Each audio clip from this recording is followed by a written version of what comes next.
Hello, Internet. Not dead. I just kind of dozed off. Well, not dozed off. I zoned out watching stuff on YouTube and whatnot. Didn't realize it was already past midnight. So technically, we're a little late, but we'll just do a double. I'll do 25 and then I'll immediately publish and do 26 as well, just to get it out the way. Yeah. So snow's fun. I've enjoyed that today. Visited my grandma, so it didn't feel like a normal day. So I guess it threw off my rhythm. You know, church was canceled because of snow, so didn't get out any. Other than that, grandma was like right next door. So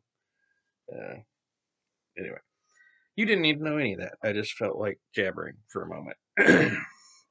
So we'll begin with Genesis from January 25th portion, which is Genesis chapter 50, verse 1 to Exodus chapter 2, verse 10. We're moving on to a new book of the Old Testament.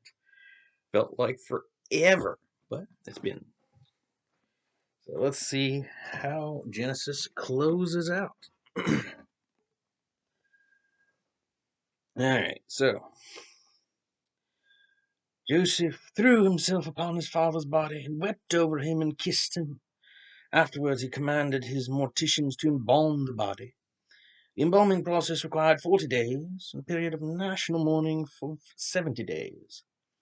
Then, when at last the mourning was over, Joseph approached Pharaoh's staff and requested them to speak to Pharaoh on his behalf.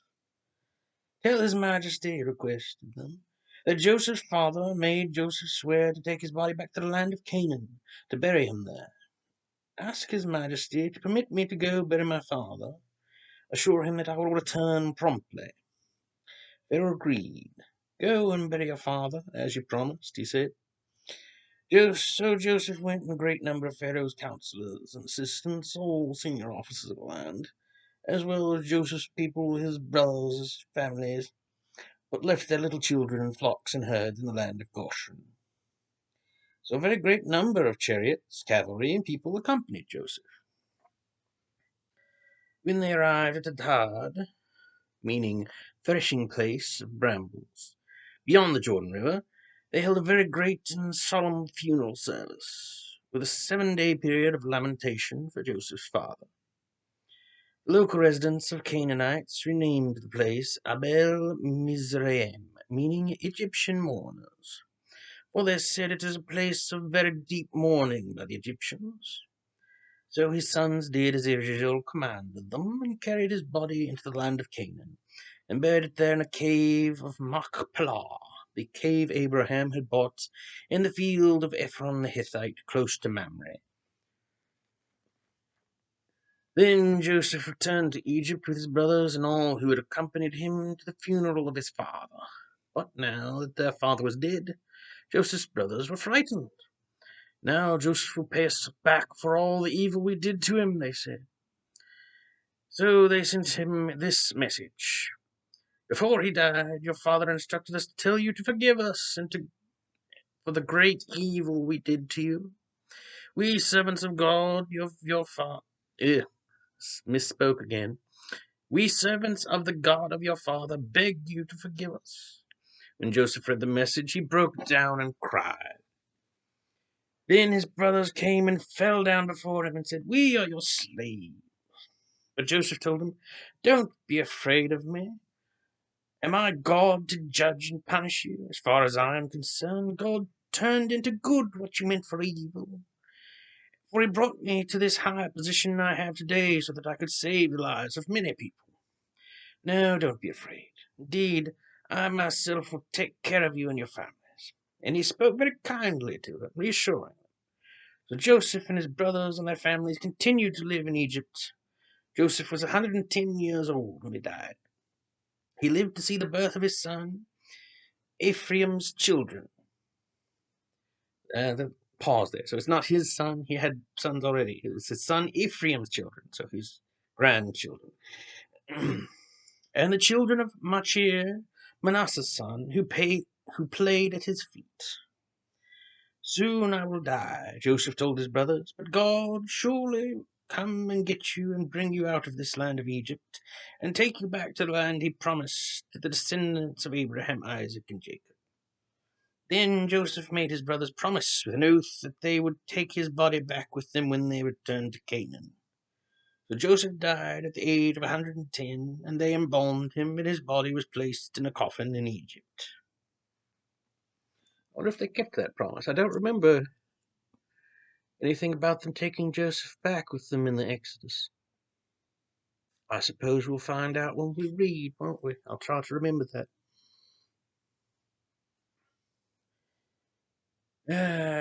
Now for more genealogies. Hope this one doesn't appear too long. This is the list of sons of Jacob who accompanied him to Egypt with their families.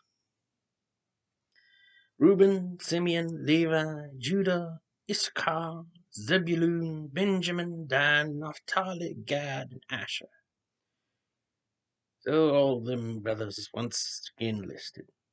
So the total number who went with him was 70, for Joseph was already there. In due season, Joseph and each of his brothers died, ending that generation. Meanwhile, their descendants were very fertile, increasing rapidly in numbers. There was a veritable population explosion, so that they soon became a large nation. And they filled the land of Goshen. Then, eventually, a new king came to the throne of Egypt, who felt no obligation to the descendants of Joseph. He told his people, "These Israelites are becoming dangerous to us because there are so many of them. Let's figure out a way to put an end to this. If we don't, and war breaks out, they will join our enemies and fight against us and escape out of the country." So the Egyptians made slaves of them and put brutal taskmasters over them to wear them down under heavy burdens while building the cities of Pithom and Ramesses as supply centers for the king. But the more the Egyptians mistreated and oppressed them, the more the Israelites seemed to multiply. The Egyptians became alarmed and made the Hebrew slavery more bitter still, forcing them to toil along the hard fields and carry heavy loads of mortar and brick.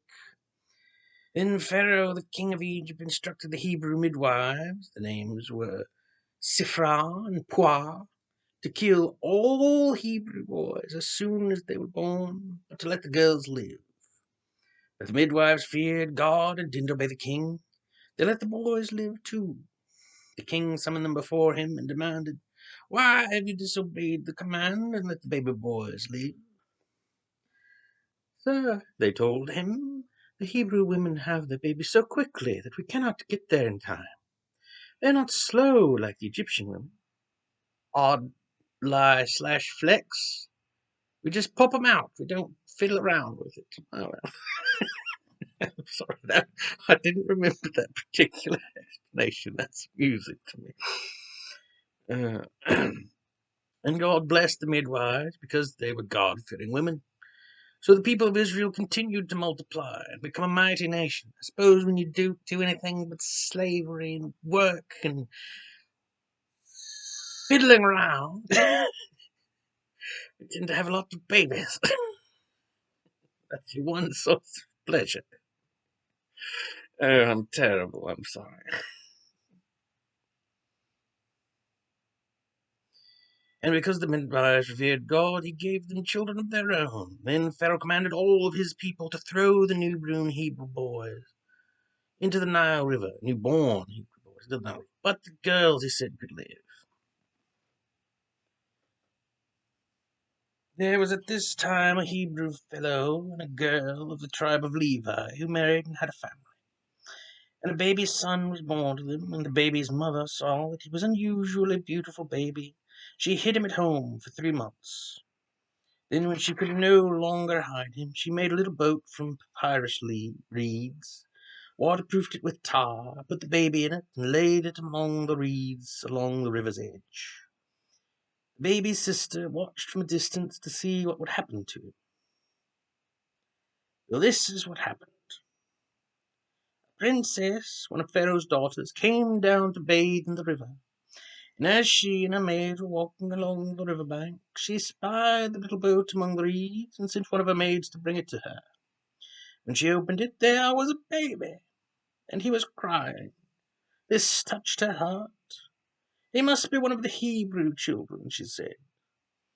Then the baby's sister approached the princess and asked her, "Shall I go and find one of the Hebrew women to nurse the baby for you?" "Yes, do," the princess replied. So the little girl rushed home and called her mother.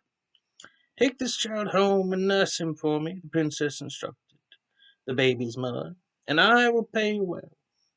So she took him home and nursed him, and later, when he was older, she brought him back to the princess, and he became her son. She named him Moses, meaning to draw out, because she had drawn him out of the water. And thus we have transitioned from Matthew into Exodus.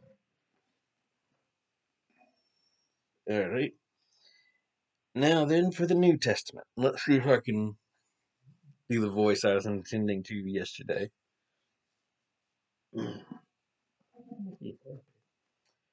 When Jesus came to Caesarea Philippi, he asked his disciples, "Who are the people saying I am?" "Well," they replied, "some say John the Baptist, some Elijah, some Jeremiah, or one of the other prophets." Then he asked them, "Who do you think I am?" Simon Peter answered, "The Christ, the Messiah, Son of the living God." "God has blessed you, Simon, son of Jonah," Jesus said, "for my Father in heaven has personally revealed this to you. This is not from any human source. You are Peter, a stone, and upon this rock I will build my church, and all the powers of hell shall not prevail against it. And I will give you the keys to the kingdom of heaven. Whatever doors you lock on earth shall be locked in heaven, and whatever doors you open on earth shall be opened in heaven." This is not the way it was phrased in other versions, I believe. They're going with a more Catholic interpretation of it. While yes, Jesus was talking to Peter, whose name does mean stone, um, I feel like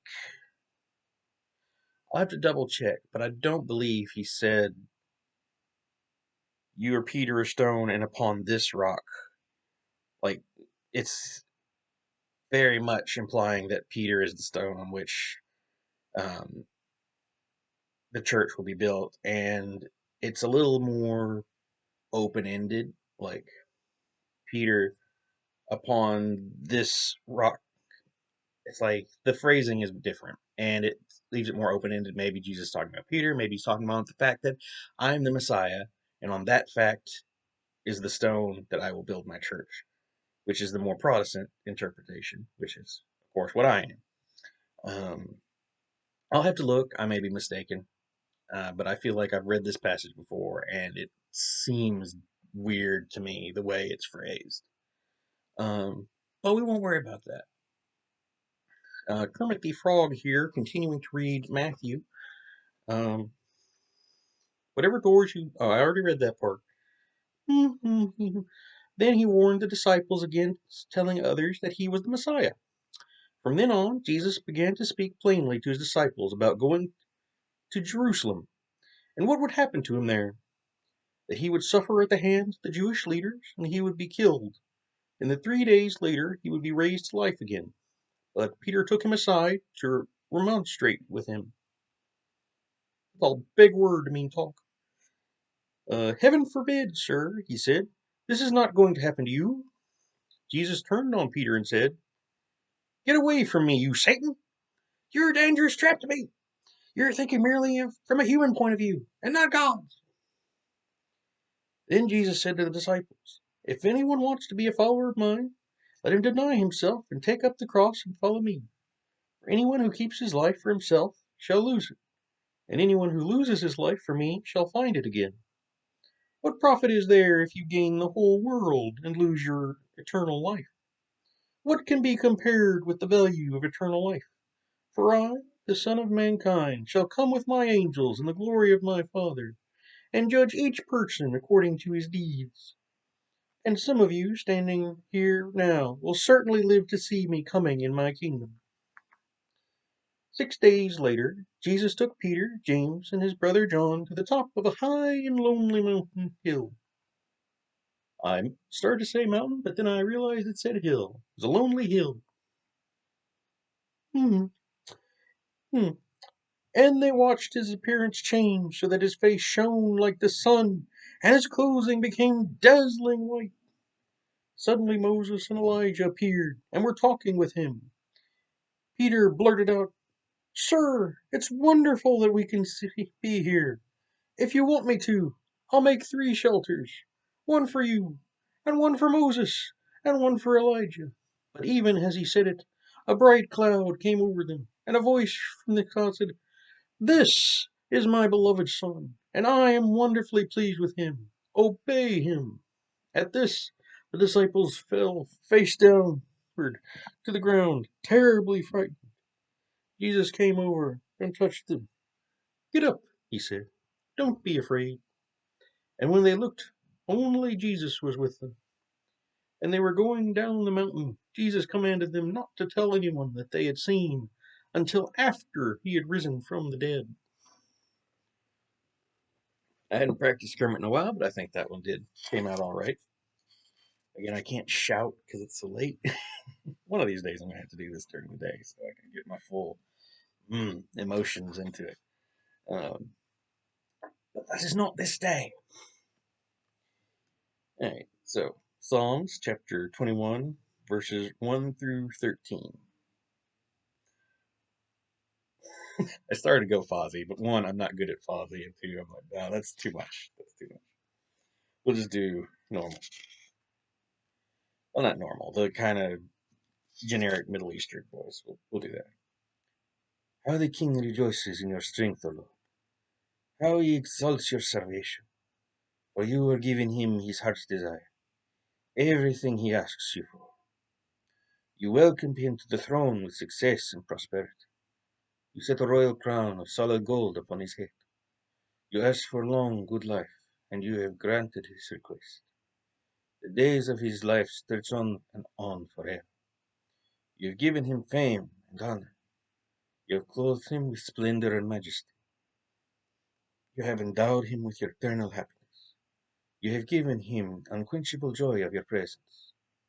And because the king trusts in the Lord, he will never stumble, never fall, for he depends upon the steadfast love of the God who is above all gods.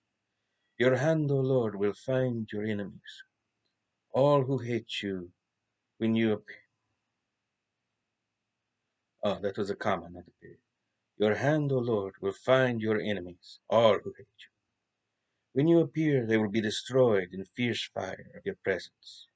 The Lord will destroy them and their children, for these men plot against you, Lord, but they cannot possibly succeed. They will turn and flee when they see your arrows aimed straight at them.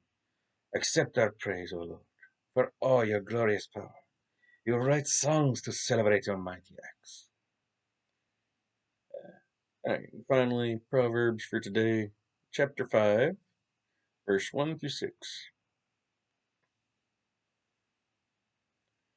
Listen to me, my son. I know what you are saying. Listen, watch yourself, lest you be indiscreet and betray some vital information. For the lips of a prostitute are as sweet as honey, and smooth flattery is her stock in trade. But afterwards only a bitter conscience is left to you. Sharp as a double-edged sword, she leads you down to death and hell. For she does not know the path to life. She staggers down a crooked trail and doesn't even realize where it leads. Women, you can't live with them, you can't live without them. I was doing Rolf the dog. I just found it ironic that it was warning about a certain brand of woman there. Yeah. All right. So that was today slash yesterday's reading. Sun's not up yet, so close enough. Hey, well, so as always, I wish you well. Hope you enjoyed, and most importantly, God bless.